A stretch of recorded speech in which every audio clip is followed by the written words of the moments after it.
Could Britain and Spain be on the verge of a historic agreement over Gibraltar's place in Europe?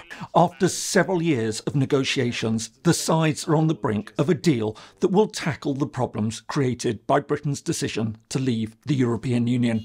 But while this will ease many of the day-to-day issues facing Gibraltar, it won't in fact solve the 300-year-old dispute over this strategically vital territory. So, just what exactly is the Gibraltar issue all about, and can it ever be resolved? Hello and welcome. If you're new to the channel, my name is James Kerr-Lindsay, and here I take an informed look at international relations, conflict, security, and statehood. Around the world, there are many territorial disputes. In many cases, they're relatively recent, often the products of decolonisation in the second half of the 20th century. But some are far older, sometimes stretching back many centuries. In most cases, the countries concerned learn to live with their differences. While they may remain points of friction, they're rarely points of immediate tension, let alone conflict. But sometimes even a relatively comfortable situation can be disrupted. One good example is Gibraltar. For over 300 years, Britain and Spain have been at odds over the territory. But in recent decades, they found a way to live with the issue in a way that minimises disruption to the people of Gibraltar or even general bilateral relations. However, all this was changed by Britain's decision to leave the European Union, a decision that's affected Gibraltar particularly heavily. Gibraltar is a small rocky peninsula at the southern end of Spain. 5 kilometres long and 1.2 kilometres wide, or just 3 miles by 3/4 of a mile. Its total area is just 6.8 square kilometres, or 2.6 square miles. The population currently stands at 32,500, holding a strategic position overseeing the western entrance of the Mediterranean Sea. Gibraltar is still home to a British naval base and an air base. Gibraltar has an exceptionally long history. Archaeological evidence suggests it was first inhabited by Neanderthals around 40,000 years ago. In ancient times, it was known to the Phoenicians, the Carthaginians and the Greeks, the latter of which referred to it as one of the pillars of Hercules. Later, it came under Roman control as the empire expanded into Iberia, modern-day Spain and Portugal. Having fallen to the Visigoths in the 5th century, it was conquered by the Umayyad Arab Muslims in 711. Led by Tariq ibn Ziyad, the rock was named after him, Jabal Tariq, the mountain of Tariq. For the next several hundred years, Gibraltar remained under Muslim Moorish rule, becoming heavily fortified. But as the Spanish gradually pushed back against Islamic control, the territory changed hands several times, until in 1462 it was finally captured by the Kingdom of Castile, eventually becoming part of a united Spanish kingdom. For the next 2.5 centuries, Gibraltar remained under Spanish rule. That was until the start of the 18th century and the beginning of the War of Spanish Succession. In November 1700, the Habsburg King of Spain, Charles II, died without an heir. This would spark a major pan-European war between France and a large part of Spain, which supported a Bourbon claimant to the throne, and Austria, the Dutch Republic, and Britain, which supported a Habsburg. On the 4th of August 1704, a combined British and Dutch fleet under the command of a British admiral, Sir George Rooke, seized Gibraltar. Although this was initially done in the name of Charles VI of Austria, the Habsburg claimant to the Spanish throne, Britain kept control of the territory when the war ended in 1711.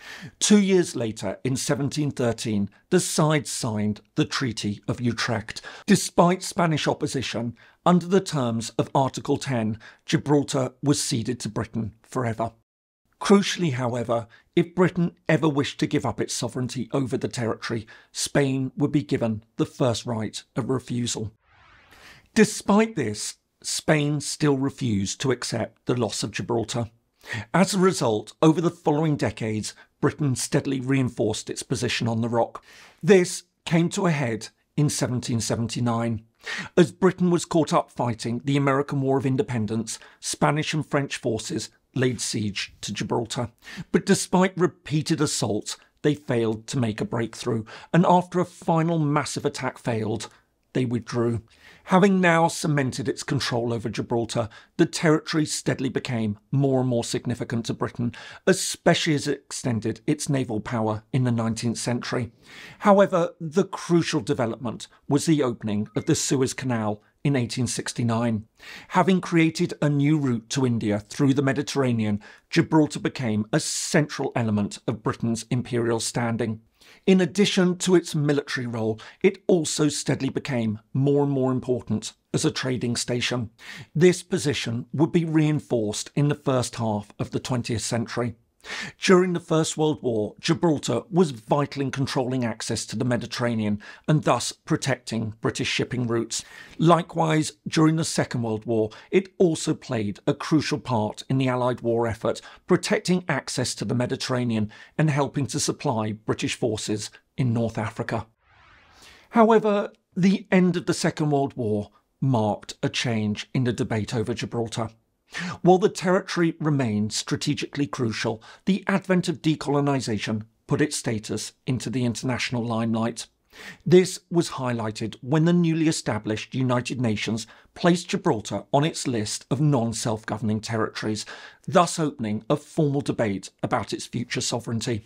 As a result, Spain became increasingly active on the matter. Throughout the 1950s and 60s, the Spanish government, then under the control of its dictator, General Franco, increased pressure on Britain to relinquish control of the territory.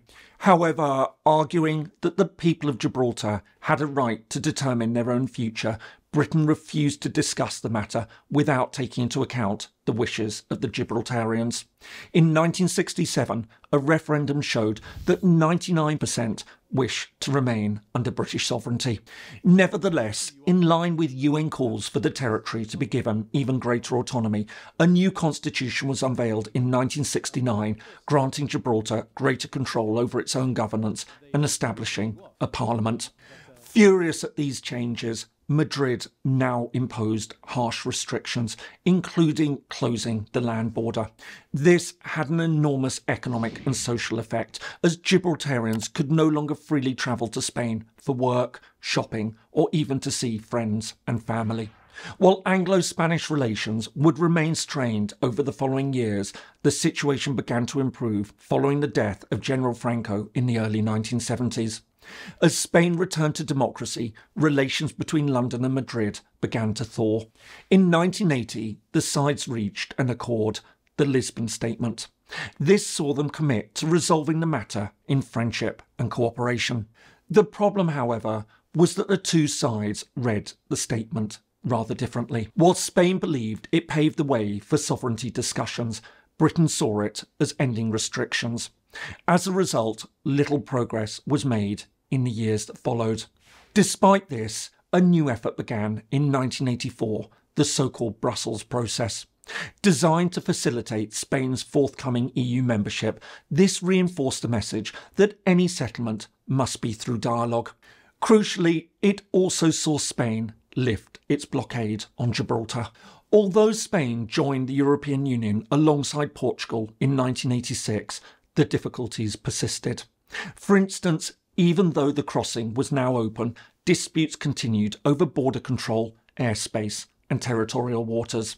Even the creation of the European Single Market in 1993 and the introduction of the Schengen area, which opened the way for borderless travel across much of Europe, did little to ease matters as Gibraltar was excluded.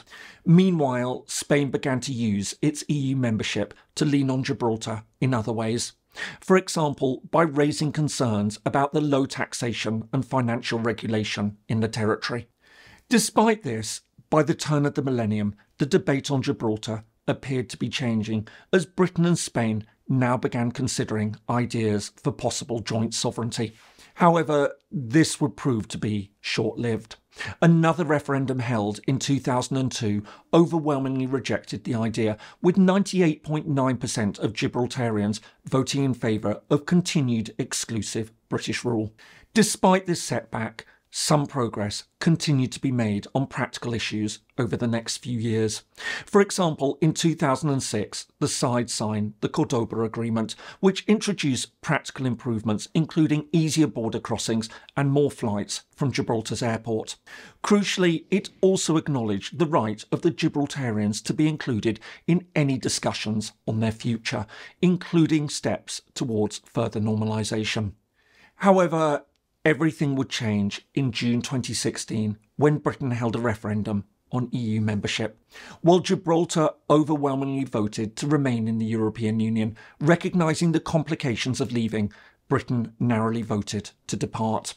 As negotiations began on the terms of Brexit as leaving the EU became known, it immediately became clear that separate discussions would be needed to manage the complex issues arising for the 3 British territories that would retain a land border with the EU: Gibraltar, Northern Ireland and the British sovereign bases in Cyprus. First and foremost, there was the question of freedom of movement and border checks.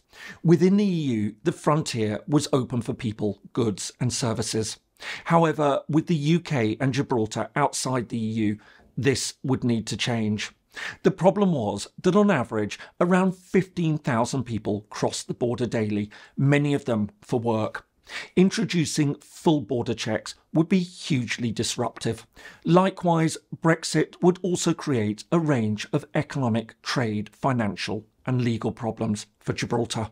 On the 31st of December 2020, just a month before Brexit, Britain and Spain reached an initial framework agreement for Gibraltar. Under this, the sides agreed that any full agreement would take into account Gibraltar's geographical situation, its international legal status, its special circumstances, and its relationship with Spain. However, while this set out a broad framework for the next steps, the exact details needed to be settled. And this has proven to be extremely difficult. While the EU authorised negotiations in July 2021, progress has been slow. And notwithstanding reports that the sides are now on the verge of a deal, a final agreement has yet to be found. To this extent, a final deal will be one of the first significant foreign policy tasks faced by the new Labour government, which took power in Britain on the 5th of July 2024. But while a deal over Gibraltar will help the day-to-day situation on the ground, it won't resolve the fundamental point of difference between Britain and Spain.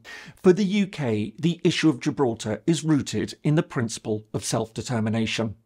The British government emphasises that any change in Gibraltar's status must be approved by its residents, who still appear to want to remain under British rule.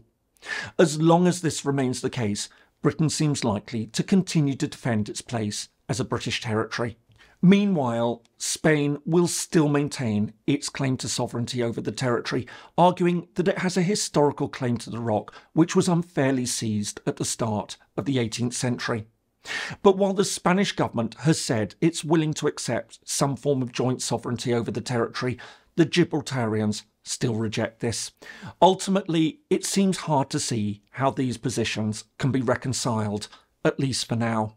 In the meantime, following Britain's decision to leave the European Union, a decision that's exacerbated many of the problems that had previously been managed, the key is to find a way to minimise the points of friction, not only for the Gibraltarians, but also for London and Madrid going forward.